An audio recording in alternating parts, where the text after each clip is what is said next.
Bismillahirrahmanirrahim. Assalamualaikum warahmatullahi wabarakatuh. Alhamdulillahirabbil alamin. Wassalatu wassalamu ala asrafil anbiya'i wal mursalin nabiyyina Muhammadin wa ala alihi wa sahbihi wa man tabi'ahum bi ihsanin ila yaumiddin. Rabbi shrah li sadri wa yassir li amri wahlul 'uqdatam min lisani yafqahu qawli. Para pemirsa yang dirahmati Allah Subhanahu wa taala, alhamdulillah, puji syukur kita panjatkan kehadirat Allah Subhanahu wa taala pada kesempatan di bulan Ramadan yang sangat berbahagia ini. Kita sudah memasuki pertengahan bulan Ramadan. Tentu sepatutnya kita meningkatkan rasa syukur kita kepada Allah Subhanahu wa taala. Di tengah banyaknya manusia, di tengah banyaknya orang-orang yang belum sempat menikmati indahnya bulan Ramadan. Namun alhamdulillah ala kulli hal, kita sebagai orang yang beriman kepada Allah Subhanahu wa taala masih diberi umur yang panjang, masih diberi kesempatan oleh Allah Subhanahu wa taala untuk menikmati bulan yang didatangkan oleh Allah Subhanahu wa taala. Yang kedua, sholawat beriring dengan salam semoga terlimpah dan tercurah kepada baginda besar kita, suri tauladan kita, yaitu Nabi Muhammad sallallahu alaihi wasallam, serta keluarga, sahabat dan orang-orang yang senantiasa mengikuti jejak dan langkah beliau sampai hari kiamat. Hadirin para pemirsa yang dirahmati Allah Subhanahu wa taala, suatu ketika Nabi sallallahu alaihi wasallam duduk dengan para sahabatnya. Di antara para sahabat yang ikut di dalam majelis Nabi sallallahu alaihi wasallam, yaitu mereka ada Abu Bakar As-Siddiq, ada Umar bin Khattab, ada Utsman bin Affan, dan ada juga Ali bin Abi Thalib radhiyallahu anhum. Rasulullah sallallahu alaihi wasallam kemudian bertanya kepada para sahabat dengan pertanyaan yang sangat luar biasa. Pertanyaan tersebut adalah, siapakah manusia yang paling mulia? Kata Nabi Shallallahu Alaihi Wasallam. Secara spontan para sahabat menjawab, bukankah orang atau bukankah makhluk yang paling mulia itu adalah para malaikat ya Rasulullah? Kemudian Nabi menjawab, betul, mereka adalah makhluk yang paling mulia, bahkan mereka dimuliakan oleh Allah Subhanahu wa ta'ala. Kenapa? Karena mereka diberi keistimewaan oleh Allah Subhanahu wa ta'ala.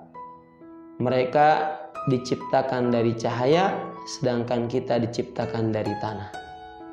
Namun kata Nabi Shallallahu alaihi wasallam, bukan itu yang aku maksud. Maka sahabat yang kedua menjawab, bukankah para nabi dan rasul mereka adalah orang-orang yang paling mulia?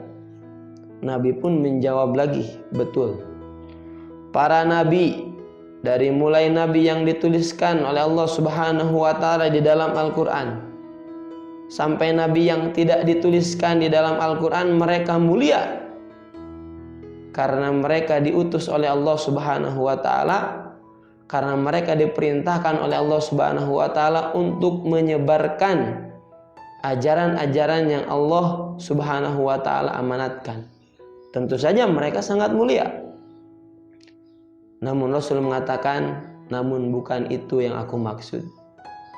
Kemudian sahabat yang lain mengatakan, ya Rasulullah, bukankah kami para sahabatmu merupakan orang-orang yang mulia itu? Kemudian Nabi mengatakan, Nabi merunduk, Nabi seolah ingin menangis.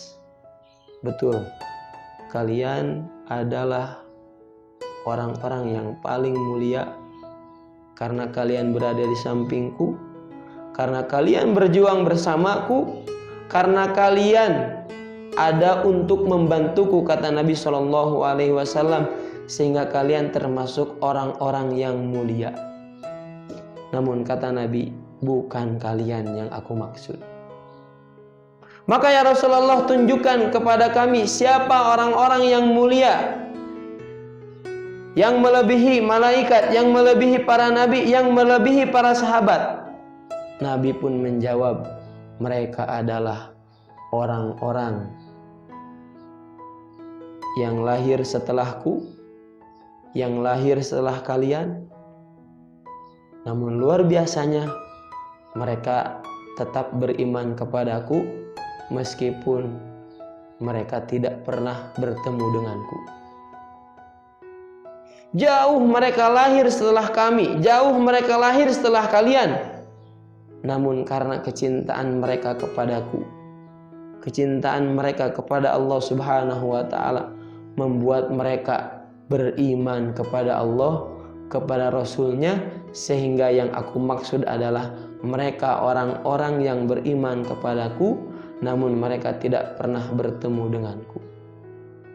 Hadirin, para pemirsa yang dimuliakan oleh Allah Subhanahu wa Ta'ala, dari kisah ini kita bisa mengambil pelajaran yang sangat luar biasa, bahwa syarat menjadi manusia yang mulia menurut Nabi Shallallahu Alaihi Wasallam, ternyata syaratnya adalah bukan kita harus bertemu dengan Nabi terlebih dahulu, bukan kita harus bertemu dengan sahabat terlebih dahulu, tetapi syaratnya adalah bagaimana cara kita agar bisa mengidolakan Nabi Shallallahu Alaihi Wasallam. Bagaimana cara kita agar bisa melaksanakan apa yang Allah perintahkan, apa yang Rasul contohkan kepada kita. Sudahkah kita menjadikan Nabi Shallallahu Alaihi Wasallam idola kita, idola anak-anak kita? Coba kita tanya kepada diri kita sendiri. Tanya kepada anak-anak kita, siapa idola kalian? Kalau jawabannya adalah Nabi Shallallahu Alaihi Wasallam, maka titik keberhasilan yang sudah kita capai.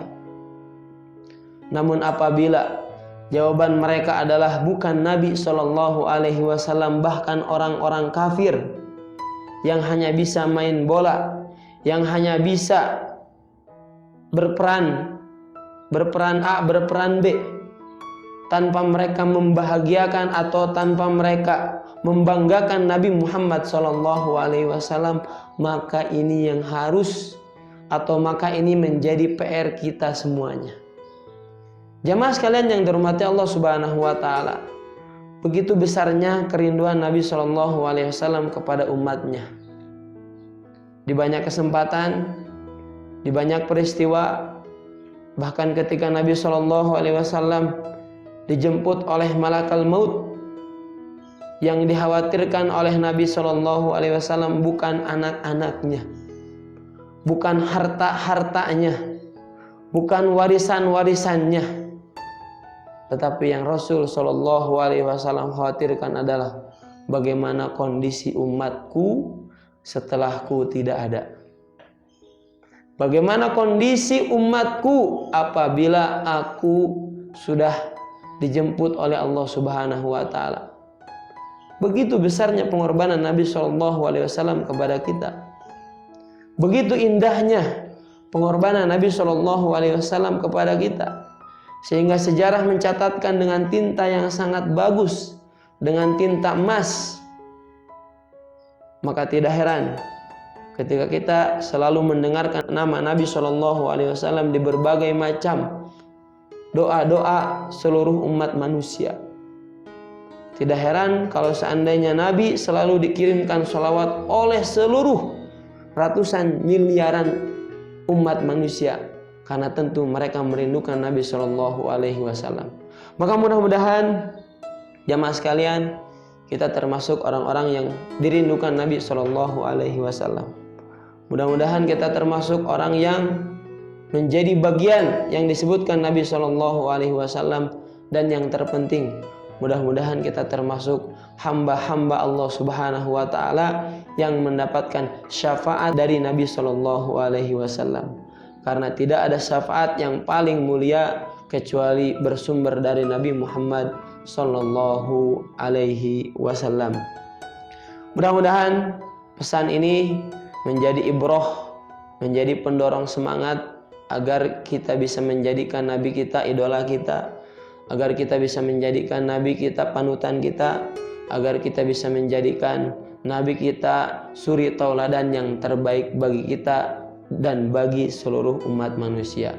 Subhanakallahumma wa bihamdika astaghfiruka wa atubu ilaik. Rabbana atina fid dunya hasanah wa fil akhirati hasanah wa qina adzabannar. Assalamualaikum warahmatullahi wabarakatuh.